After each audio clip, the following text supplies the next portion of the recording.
Hello, my name's Paul Cameron and I lead the new business sales activity at CSI.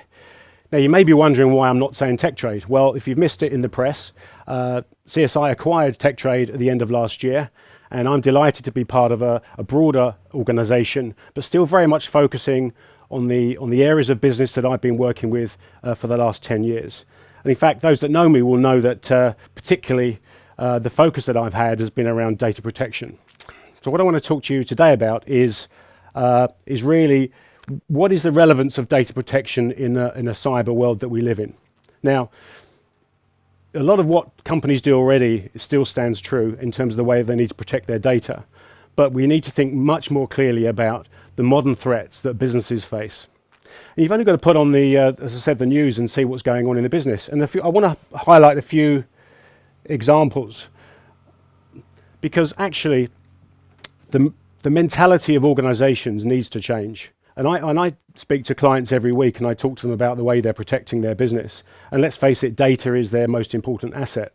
And some of them are still in denial about the impact that losing data or access to data in their business is going to have on their business. And the way I try and describe it to them is, look, you need to work on the premise that it's not a question of if it's going to happen, it's a question of when it's going to happen. For example, do you think all of the organizations that we've seen in the business, like Travelex, for example, do you think they didn't spend lots of money on shoring up their defenses and spending probably millions of pounds on security defense systems? No, of course they didn't. They have absolutely spent money in this area. But what's vital is you still have to work on the premise that the intruders are going to get in. And therefore, what do you do in that scenario?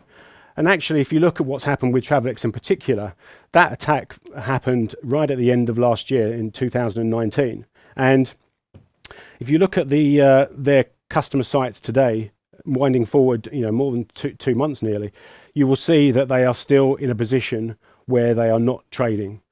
And in fact, what I did earlier this week is I posed as a Lloyd's customer, and Lloyd's use Travelex, and you can still see they are still offline. And if you want to buy currency from whether it's Lloyd's or Virgin, and there's many more, you still can't do that.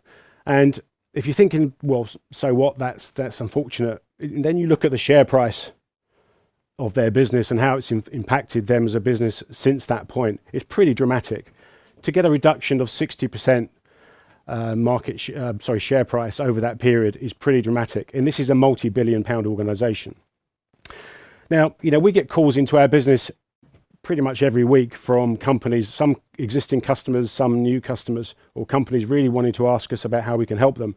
In fact, we got a call only last week where a borough council in the northern part of the country, who moved away from us as a customer a few years ago for cost reasons and really were trying to slim down the operations, they got breached, and they wanted us to actually start recovering data from tape systems that we put in place for them 10, 15 years ago. And whilst it's a slow, laborious process, it will eventually get them back online. But what I worry is that so many organizations today don't even have the ability to start a backup process and work on their data protection scenario, because all of their data gets locked out in the scenario of a cyber attack. I mean, actually what happens in a cyber attack that we see is that once that malware or ransomware goes live within the organization, it pretty much attacks everything that's on the network. And this is what's different about modern day cyber attacks as opposed to traditional data protection. Because once that infection, if you like, spreads across the network, you can't even start a backup recovery process if your backup servers are on that network. And therefore you really are stuck. And we spoke to a company probably 2 years ago now, and they had to pay 15,000 bitcoins to their attacker just to get one backup server released so they could start a backup process. So guys, this is real, okay? We can't stick our heads in the sand and think this is not going to happen to us.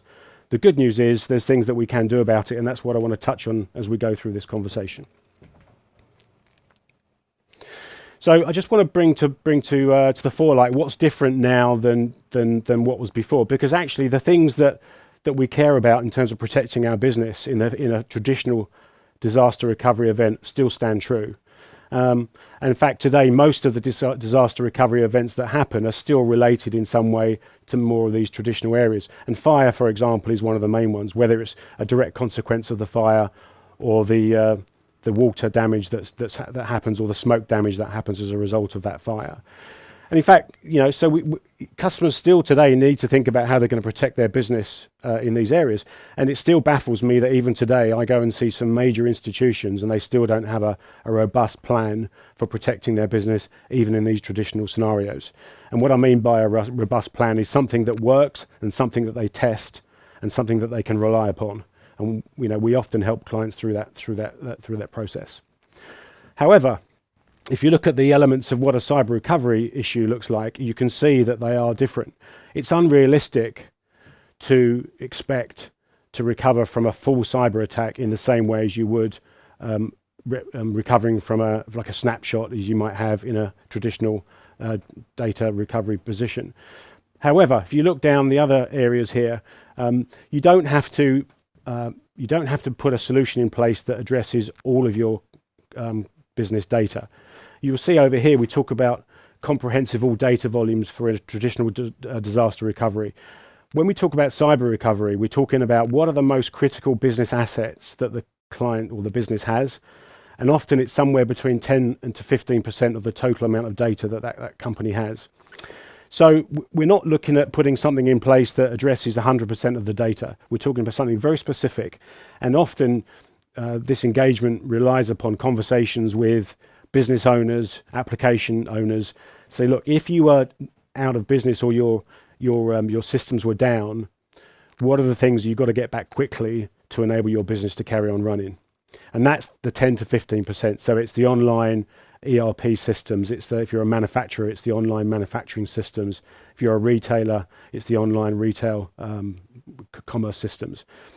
One size does not fit all, and that's the beauty of this engagement and the solution that we work through with clients. It doesn't have to be everything, and therefore it makes it more cost effective. So moving on, I just want to spend a few moments talking about, at CSI, how do we talk to our clients about this, and how do we start the conversation? And the model that I've got behind you isn't rocket science. It's not new, but it's something that we use across all of our engagements with our clients, and it is tried and tested. And it makes no difference whether it's a traditional data protection or whether it's a discussion around a cyber recovery solution. So really, it's about understanding the attributes of the data. And we talk here about creating policy from those attributes. And what I mean by that is, how much data does the client have? As I said just now, how much of that data is really critical to the business if it wasn't available? How fast is the data growing? And what type of data is it? Is it systems of record, which we call, block data that sits in databases and, ERP systems? Or is it file or object data, which is a bit more transient and a bit more difficult to file and to categorize? And then, as with every business, we can spend as much money as a client has got to create a new solution to defend against the attacks we're talking about. But often you have to balance the cost of implementing that solution with the risk, and that is a trade-off that we help clients through as we have that conversation. And really, the first part of this engagement is what we call discover and justify, and is what is going on today. If you were to look at, open up the lid on the box of what the business looks like today, how are they protected in both the traditional sense and for cyber recovery? And that gives us a level, just a line in the sand view of if something happened today, what are the issues for the business? We document that through that process, and often that starts as the business case that the people we're working with take to the board eventually for some sort of investment to make change. Once we've done the discovery, as you'd expect, we will then start thinking about solutions, and that's where we define and design. And this can be a number of different solutions from different technology vendors. We work very closely with Dell Technologies, and what I'll be talking about through this presentation is an idea of what the solutions are that Dell have through this process. Of course, you'd expect us to be able to deliver the solution, and this is about our professional services and our project management. And as a business, we have a very large managed service business for data protection. So if a client wants to hand off responsibility of the new environment to to the expert, which we consider ourselves to be, then our Helix managed services are available to our clients so that we can carry on looking after their data and protecting it and making sure that they don't fall back into the same trap that they did do originally.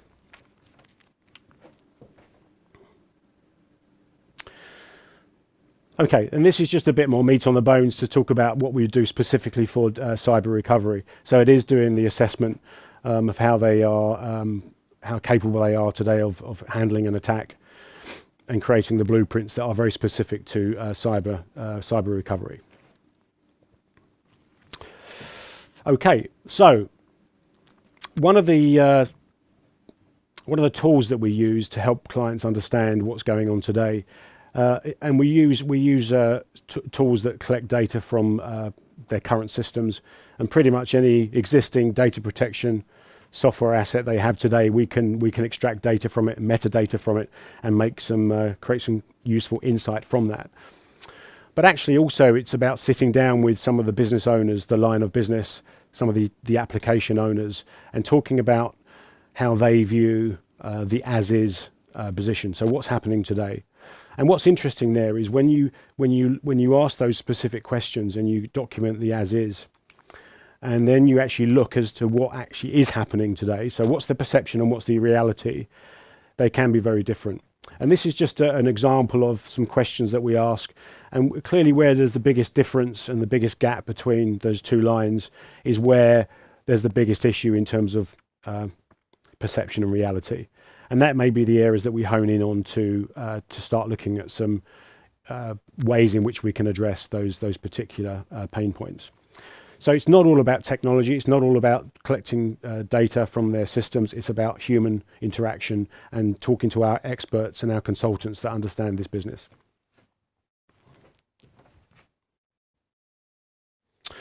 Okay, so now I'm going to get into a little bit more detail around, once we've identified that there's an issue and we know that the client is exposed, if you like, in terms of if a cyber attack happened, what would we do about it? So we'll go through the planning phases as I've talked about, and actually we do a lot of that before we get to talking about the technology. The technology is the way of delivering the answer and delivering the business outcome, and it shouldn't be the thing we lead with. But as I said before, Dell Technologies has a great solution, a set of solutions actually around data protection, and in particular their cyber recovery solution is market leading. And this is just an idea from a component point of view as to what does that look like. So if I just walk you through this, and on the next chart I'll take you through some of the more detail. But really it's about understanding how we're going to protect their production environment. And you'll notice that backup is already on there as a line item. And this is because when we create a cyber recovery vault for a client, it's taking, as I said, the 10 to 15% of most valuable data out of that backup and putting it in a very secure vault. So it's a part of the infrastructure that's behind the traditional backup. Of course, there's all the other data sources that we care about, and you'll see that the ability to pretty much recover from any major data source is available here. So it's not a proprietary, limited solution that you can only apply to a small part of your business. The crucial part of this overall design is what we call an air gap. An air gap is simply that once the data has transferred from in this case, the backup system to the vault, that the line is cut. So that the network that's transferring that data severs, not literally, but virtually severs, and therefore no data can transfer in or out of that vault. In a way, it's a bit like the old days when clients used tape systems for an offline version. And in fact, just on that point, tape does have a relevancy today, but really only in very large data sets where the speed of recovery is not a major issue. But mostly something like an online data vault, cyber recovery vault, which is disk-based, is much better to recover from cyber attacks quickly. So once the air gap is opened, and the data is transferred, and again, just to reiterate, it's not all the data, it's the 10 or 15% that matters to the business. Then it goes into this cyber recovery vault, and here it's protected. Okay, so you'll see that no one can access that data vault without privileges. The IP addresses that transfer from here don't follow through to here, so there is no direct line into this vault once the data's in there. And really, this vault also has the ability, and the software wrap that Dell Technologies bring to this vault helps us understand and start screening the software that's in the vault to make sure that data in there isn't already breached, isn't already corrupted. Okay, because if you've got data in there that's already happened, and this is where we talk about zero-day attacks, where perhaps the attack has been in the system for some time, but it's just not known to the business. And in fact, so there might be corrupted copies within the organisation that the organisation's not yet aware of. So there's really sophisticated software, AI, cognitive software that helps scan that vault and the data within the vault to make sure that it's good, it's a good copy. And then if we needed to recover from it, it's going to enable the business to commence.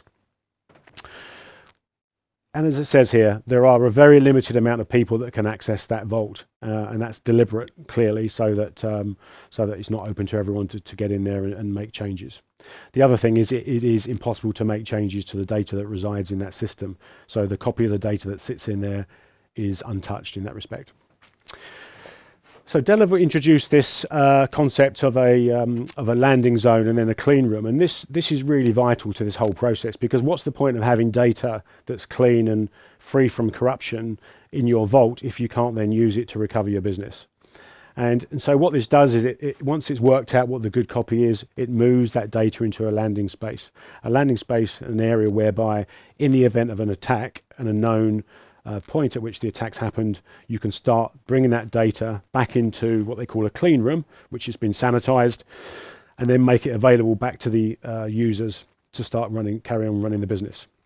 Again, through an air gap process, so that you can't get people coming in through this route and corrupting the data. If we look at the more detail behind this, I'm not going to go through all of this, but this really gives you the sense of, what's the process you go through to implement something like this. It is about the planning. We've talked about the planning already, and that's where CSI can really help our clients work on what do we need to protect and how do we do it. We move into the cyber recovery vault, which is the isolation part, and then we lock it down. As I said, no one can touch it, no one can gain access to it. We know it's a good copy. Then we do the analytics on it to make sure that nothing else is happening in that environment whilst it's in there. That's constant. And then we move it into the landing zone. And only when we get to the point where we need to recover from an attack do we put it into the clean room and then start our business again. And as you can see, resume business as usual.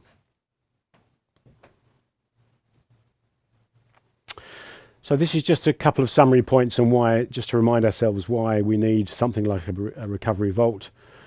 There are different types of ransomware. There's the destructive ransomware, and the point here is that pretty much the known attacks that are out there in the world are protected through this solution. And also, let's not forget, it's not always about the external intruders in a business. You do get malicious attacks from within inside a business. That's quite common as well. So even though you've got people behind your firewall who work in your business, you still need to make sure that they don't have access to the most critical copy of the data and don't have access to that vault. We're also finding in some industries, especially financial services and central government agencies, that it's becoming even built into regulation that companies need to have demonstrable ways of where they can show they're protecting their data, both from traditional attacks and traditional reasons why you'd be breached, but also cyber recovery. So no longer can clients think about dodging the question or sticking their head in the sand. It really is now about embracing the fact that they are going to be regulated on it, and how do they get on with it and do it. And as I said, the good news now is that the technology is available for this now to happen. And on that point, it is about the technology, but it's also about the processes and the people. And if you do one of those in isolation, it's not going to work. And it's about the planning. And this is what I'm talking about. So once you've got this solution in place, it's about everybody who needs to know about how to put that into action knows the playbook, if you like, of what needs to happen in the event. It's a bit like someone hitting the red button and something's happened and we all spring into action. everyone knows their role, everyone knows what process to follow, so that the business can get back online as quickly as possible, and therefore have limit the damage to the business.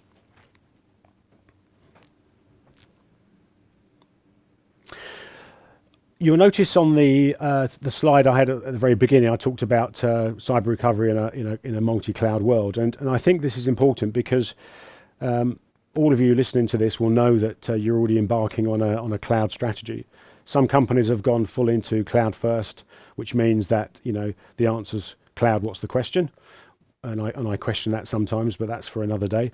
And there are some that have a very considered cloud strategy, and that cloud strategy is often a hybrid multi-cloud. What does that mean? That means that there's data that you're going to keep on your premises behind your own firewalls. There's data you may have in a public hosted service, and there's data that you might put inside the hyperscalers like Azure and AWS and Google and what have you, and IBM.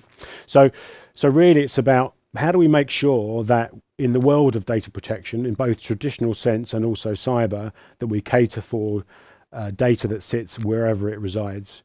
And I talk to clients and I say, look, just because you moved your applications or you've got software as a service applications delivered to you and they're outside of your direct management control, it doesn't mean to say you should treat the importance of securing that data and protecting that data any less. So in a way, when we build what we call a backup catalog for a customer, which lists all of their data sets and looks about what they should have for their recovery time objectives and their recovery point objectives and their retention periods, I want them to think about their cloud applications and their cloud data as well. And those that don't include that are at risk, because if you look at the small print for a lot of those cloud providers, they say data is the client's own responsibility, it's not theirs. So it's really important that we look at the holistic piece of all the client's data.